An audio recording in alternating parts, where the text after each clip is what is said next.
guys, welcome back to Sci Toys. Today we're gonna read The Return of Jafar.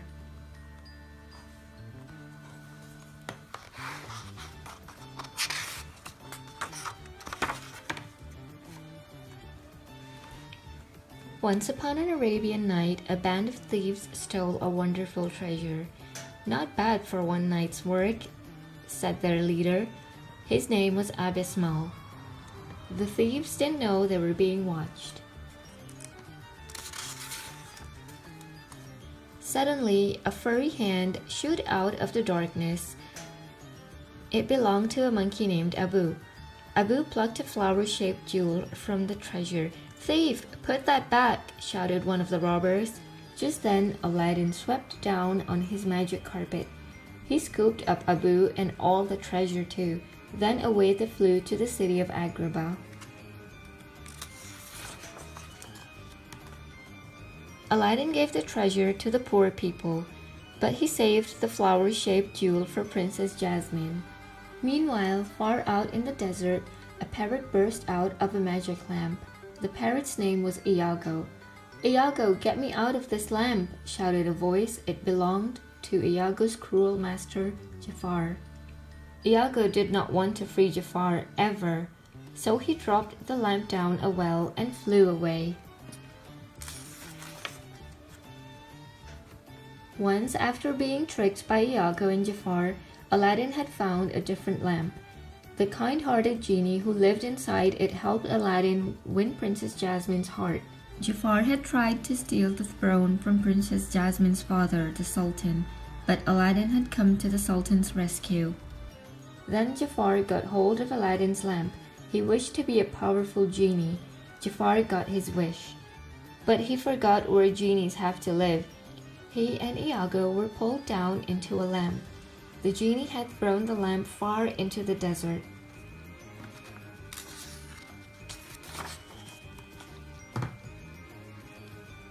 Now Jafar was at the bottom of a well, but Iago was back in Agrabah. Aladdin and Abu were crossing the square when they saw the parrot. "Iago, what are you doing here?" asked Aladdin. Just then, Abismal spotted Aladdin. "There's the boy who stole our gold," he shouted at his men. The thieves attacked. "If I don't do something, I could get hurt," Iago said. So he dropped a potted plant on a board and sent Abismal flying. The thieves ran away and Aladdin was saved. Aladdin was grateful. "Iago," he said, "I've misjudged you. You're not such a bad fellow after all." Iago smiled, but no one had ever said such a nice thing to him before. Certainly not his former master Jafar. That afternoon, Aladdin gave Princess Jasmine the jewel. Suddenly, they heard a familiar voice. "I'm back!" the voice called. It was their friend, the genie. He showed them all the wonderful places he'd seen. Aladdin and Jasmine wanted to travel around the world too. At that moment, all Abismal wanted was water. He went to a well and pulled up the bucket. "What's this lamp doing in here?" he asked. Abismal rubbed the lamp to dry it. Out came a towering genie. "I am free at last," thundered Jafar. Jafar changed back into his human form. He didn't want to frighten Abismal. "You are now my master," Jafar told the thief. "You may have 3 wishes." Abismal quickly wished for the treasure of a legendary sunken ship. So Jafar sent him to a shipwreck at the bottom of the sea. "I can't breathe," splurted Abismal. "Please save me." Jafar brought the greedy man back to land. "Your second wish now has been granted," Jafar said. "Before I grant your last wish, you must take this lamp to the palace." Aladdin was at the palace with the Sultan. "Please forgive Iago," said Aladdin. "He saved my life." "I will pardon Iago," replied the Sultan, "but you will be in charge of him. If that parrot gets into any more trouble, I will blame you."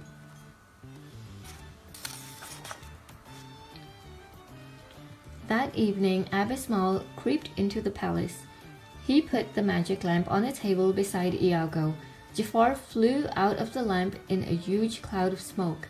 "Your master is back," he said to the startled parrot. "If you wish to live, you will do as I say. You must get the Sultan and Aladdin out of the palace."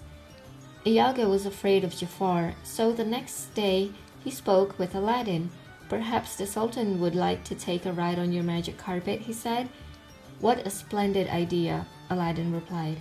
Soon he and the Sultan were flying high above the desert.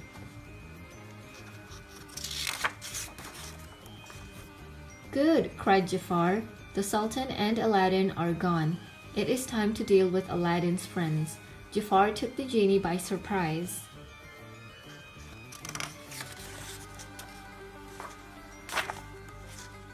The genie fought back, but after a brave struggle, he was defeated.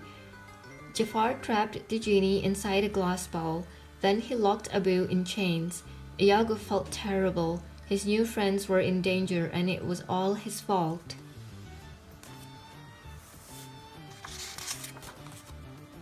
Jafar sent for Abismal. "These flying horses are for you and your men. Use them to capture the Sultan," he ordered. Aladdin did his best to protect the Sultan, but it was no use. Abismal's men seized the Sultan. Then Jafar turned a river into a rising funnel. Aladdin was pulled down into the raging water.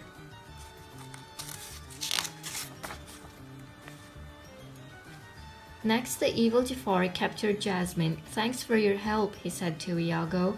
"Soon I will have total revenge on Aladdin." Jasmine and her father glared at the guilty parrot. Iago had never felt so ashamed. At last, Aladdin finally made it back to the palace. But the palace guards were waiting for him. "Who have kidnapped the Sultan?" they shouted. "Now you will pay with your life." The palace guards arrested Aladdin. Jafar's plan was working perfectly.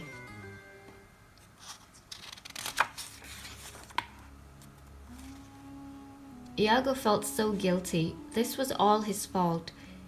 But what could a parrot do? Suddenly he had an idea. Iago picked up the glass ball with the genie inside. Then he dropped it on the floor. The ball shattered, and out flew the genie. "I'm off to save Aladdin," he cried. He got there in the nick of time.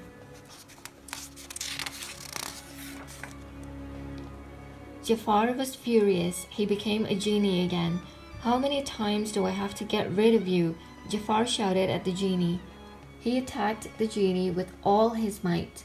Again, the genie was no match for the evil Jafar. "The lamp!" cried Aladdin. "To get rid of Jafar, I must destroy it." Next, Jafar became a wild volcano. Everything he touched turned to fiery liquid. Then Jafar saw Aladdin reach for the lamp, so he melted the ground all around him. Aladdin couldn't reach the lamp. Iago decided he had to help his new friends. The brave little bird snatched the lamp and then dropped it. Down, down, down, it tumbled into the bubbling lava. The lamp melted before their eyes, then it was gone, and in an instant Jafar was gone too.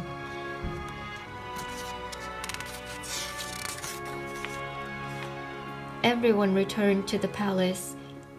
The grateful Sultan made Aladdin his special advisor, and he took very good care of Iago.